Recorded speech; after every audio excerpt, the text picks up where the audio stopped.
Larry King was an American television host, radio host, and paid spokesman, whose work was recognized with awards including 2 Peabodys, an Emmy Award, and 10 Cable Ace Awards.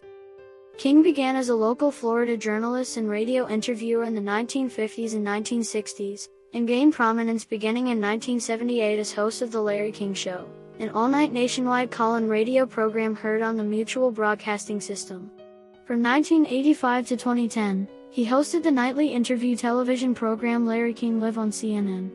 From 2012 to 2020, he hosted Larry King Now, which aired on Hulu, Ora TV, and RT America. He continued to host Politicking with Larry King, a weekly political talk show which aired weekly on the same 2 channels from 2013 until his death in 2021. Early life and education. King was born in Brooklyn, New York, on November 19, 1933. He was one of 2 children of Jenny, a garment worker who was born in Minsk or Vilnius, Russian Empire, and Aaron Zeiger, a restaurant owner and defense plant worker who was born in Kalmia, Austria-Hungary, or Pinsk, Russian Empire. His parents were Orthodox Jews who emigrated to the United States from Belarus in the 1930s. King attended Lafayette High School, a public high school in Brooklyn. King's father died of a heart attack when King was 9 years old. This resulted in King, his mother, and brother going on government welfare. King was greatly affected by his father's death, and subsequently lost interest in his schoolwork. Career. After graduating high school, Larry worked to help support his mother. From an early age, he desired to work in radio broadcasting. Miami radio and television. A CBS staff announcer, whom King met by chance, suggested he go to Florida, which was a growing media market with openings for inexperienced broadcasters. King went to Miami, and after initial setbacks, he gained his first job in radio. The manager of a small station, bar in Miami Beach, hired him to clean up and perform miscellaneous tasks. When one of the station's announcers abruptly quit, King was put on the air. His first broadcast was on May 1, 1957, working as the disc jockey from 9 a.m. to noon. He also did 2 afternoon newscasts and a sportscast. He was paid $50 a week. He acquired the name Larry King when the general manager claimed that Zeiger was too difficult to remember, so minutes before airtime, Larry chose the surname King, which he got from an advertisement in the Miami Herald for King's wholesale liquor. Within 2 years, he legally changed his name to Larry King. He began to conduct interviews on a mid-morning show for Wyatt, at Pumpernickel's restaurant in Miami Beach. He would interview whoever walked in. His first interview was with a waiter at the restaurant. 2 days later, singer Bobby Darin, in Miami for a concert that evening, walked into Pumpernickel's having heard King's radio show. Darin became King's first celebrity interview guest. King's Miami radio show brought him local attention. A few years later, in May 1960, he hosted Miami Undercover, airing Sunday nights at 11:30 p.m. on WPST TV Channel 10. On the show, he moderated debates on important local issues of the day. King credits his success on local television to the assistance of comedian Jackie Gleason, whose national television variety show was being taped in Miami Beach beginning in 1964. That show really took off because Gleason came to Miami, King said in a 1996 interview he gave when inducted into the Broadcasters Hall of Fame. He did that show and stayed all night with me.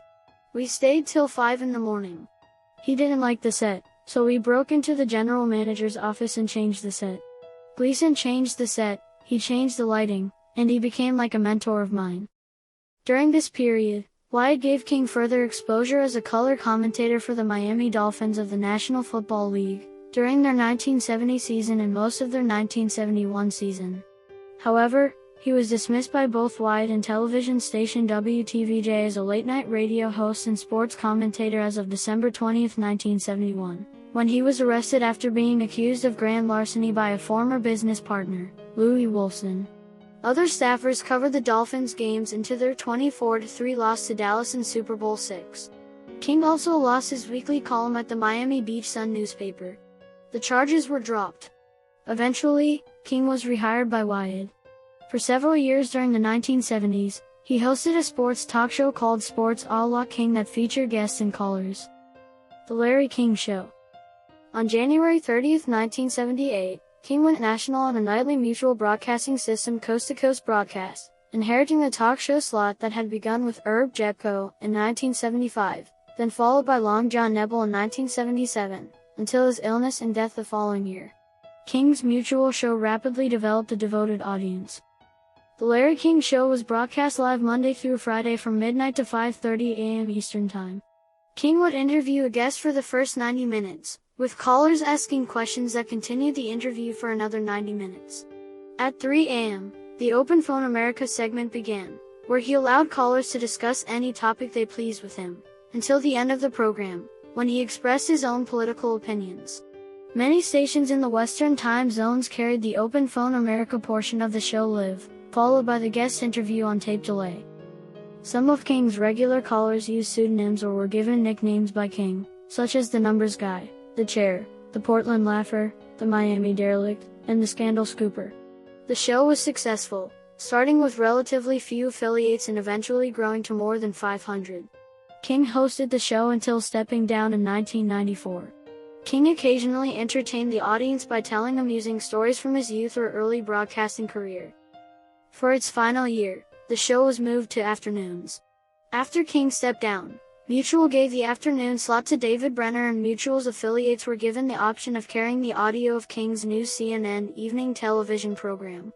After Westwood One dissolved Mutual in 1999, the radio simulcast of the CNN show continued until December 31, 2009. Larry King Live. Larry King Live began on CNN in June 1985, in which King hosted a broad range of guests from controversial figures of UFO conspiracy theories and alleged psychics, to prominent politicians and leading figures in the entertainment industry, often doing their first or only interview on breaking news stories on his show. After doing his CNN show from 9 to 10 p.m., King then traveled to the studios of the Mutual Broadcasting System to do his radio show, when both shows still aired. Two of his more famous interviews involved political figures. In 1992, billionaire Ross Perot announced his presidential bid on the show. In 1993, a debate between Al Gore and Perot became CNN's most watched segment until 2015. Unlike many interviewers, King had a direct, non-confrontational approach. His reputation for asking easy, open-ended questions made him attractive to important figures who wanted to state their position while avoiding being challenged on contentious topics. King said that when interviewing authors, he did not read their books in advance, so that he would not know more than his audience. Throughout his career, King interviewed many of the leading figures of his time. According to CNN, King conducted more than 30,000 interviews in his career. King also wrote a regular newspaper column in USA Today for almost 20 years, from shortly after that first national newspaper's debut in Baltimore, Washington in 1982 until September 2001. The column consisted of short plugs, superlatives and dropped names, but was dropped when the newspaper redesigned its life section. The column was resurrected in blog form in November 2008 and on Twitter in April 2009. Departure. On June 29, 2010, King announced that after 25 years, he would be stepping down as the show's host. However, he stated that he would remain with CNN to host occasional specials. The announcement came in the wake of speculation that CNN had approached Piers Morgan, the British television personality and journalist, as King's primetime replacement, which was confirmed that September. The final edition of Larry King Live aired on December 16, 2010. The show concluded with his last thoughts and a thank you to his audience for watching and supporting him over the years. The concluding words of Larry King on the show were, I don't know what to say except to you, my audience, thank you. And instead of goodbye, how about so long? Shows on Ora TV. In March 2012, King co-founded Ora TV, a production company, with Mexican business magnate Carlos Slim. On January 16, 2013, Ora TV celebrated their 100th episode of Larry King Now. In September 2017, King stated that he had no intention of ever retiring and expected to host his programs until he died. Ora TV signed a multi-year deal with Hulu to exclusively carry King's new talk-oriented web series, Larry King Now, beginning July 17th. On October 23, 2012, King hosted the third-party presidential debate on Ora TV, featuring Jill Stein, Rocky Anderson, Virgil Goode, and Gary Johnson. In May 2013, the Russian-owned RT America Network announced that they struck a deal with Ora TV to host the Larry King Now show on its network. King said in an advertisement on RT America, "I would rather ask questions to people in positions of power, instead of speaking on their behalf." The show continued to be available on Hulu.com and Ora TV. The following month, RT America began airing Larry King's new Thursday evening political talk show Politicking with Larry King, beginning with a discussion between Representative Aaron Schock, Democratic political strategist Peter Fenn and Politico's deputy managing editor Rachel Smolkin about Edward Snowden's leak scandal that revealed secret NSA surveillance programs. When criticized for doing business with a Russian-owned TV network in 2014, King responded, "I don't work for RT," commenting that his podcasts, Larry King Now and Politicking, are licensed for a fee to RT America by New York-based Ora TV. "It's a deal made between the companies, they just license our shows. If they took something out, I would never do it.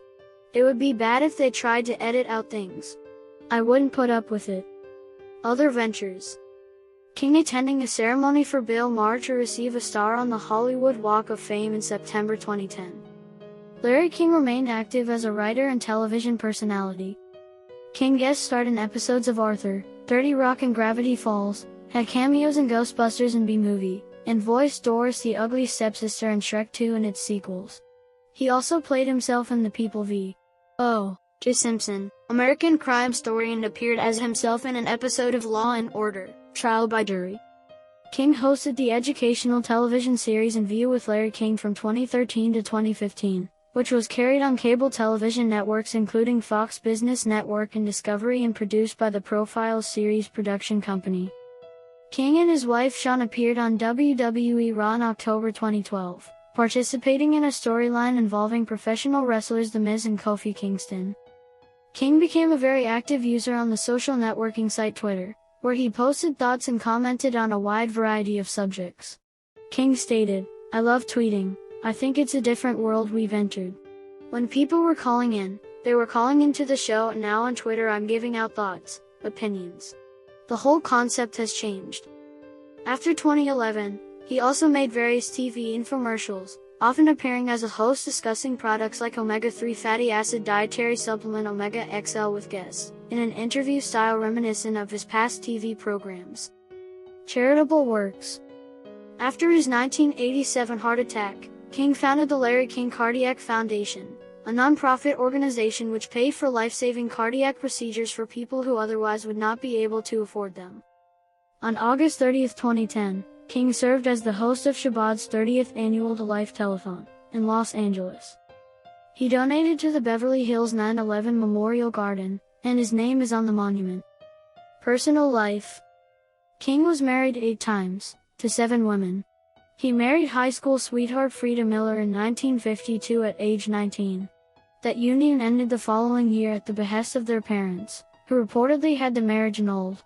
King was later briefly married to Annette Kay, who gave birth to his son, Larry Jr., in November 1961. King did not meet Larry Jr. until the latter was in his 30s.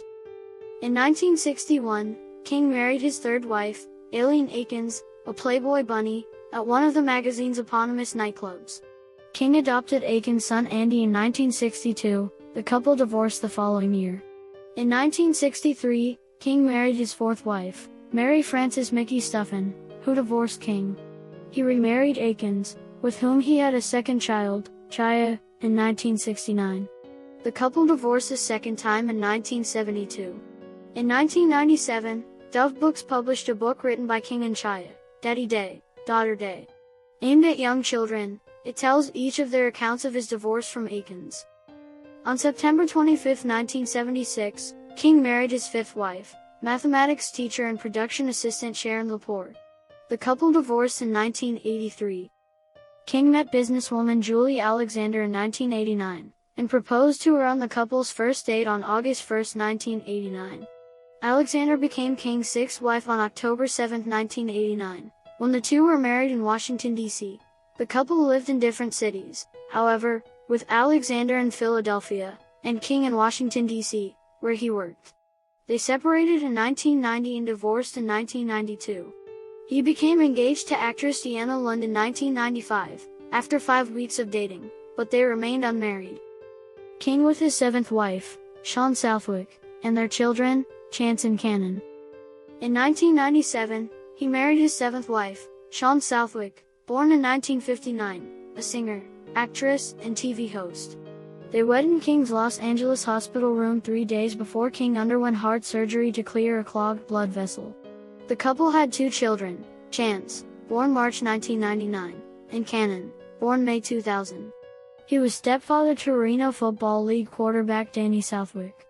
On King and Southwick's 10th anniversary in September 2007, Southwick joked she was the only to have lasted into the 2 digits. Larry and Shawn King filed for divorce in 2010 but reconciled, and filed for divorce again on August 20, 2019. King resided in Beverly Hills, California. A lifelong Brooklyn Dodgers/Los Angeles Dodgers fan, King was frequently seen behind home plate at the team's games. King was previously part of an investment group that attempted to bring a Major League Baseball franchise to Buffalo, New York, in 1990. From his 7 wives, King had 5 children and 9 grandchildren, as well as 4 great-grandchildren. Both of his children with Aileen, Andy, and Chaya, died within weeks of each other in August 2020, Andy at 65 from a heart attack and Chaya at 51 from lung cancer. In an interview, King stated that he was a Jewish agnostic. However, in another interview he stated that he was fully atheist. In December 2011, King stated that he would like to be cryogenically preserved following his death. King has stated, "I love being Jewish, am proud of my Jewishness, and I love Israel." Heart disease. On February 24, 1987, King suffered a major heart attack and then had successful quintuple bypass surgery. Following this, King wrote 2 books about living with heart disease. Mr. King, You're Having a Heart Attack, How a Heart Attack and Bypass Surgery Changed My Life was written with New York's Newsday Science editor B.D. Cullen. Taking on heart disease, famous personalities recall how they triumphed over the nation's #1 killer and how you can. 2 features the experience of various celebrities with cardiovascular disease including Peggy Fleming and Regis Philbin.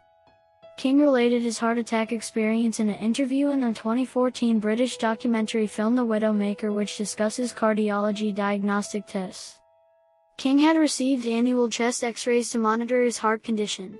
During his 2017 examination, doctors discovered a cancerous tumor in his lung. It was successfully removed with surgery.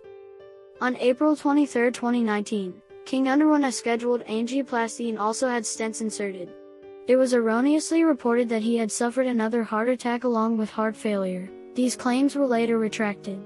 He returned to politicking with Larry King on August 15, 2019. On November 27, 2019, King revealed he had suffered a stroke in March 2019, and was in a coma for weeks.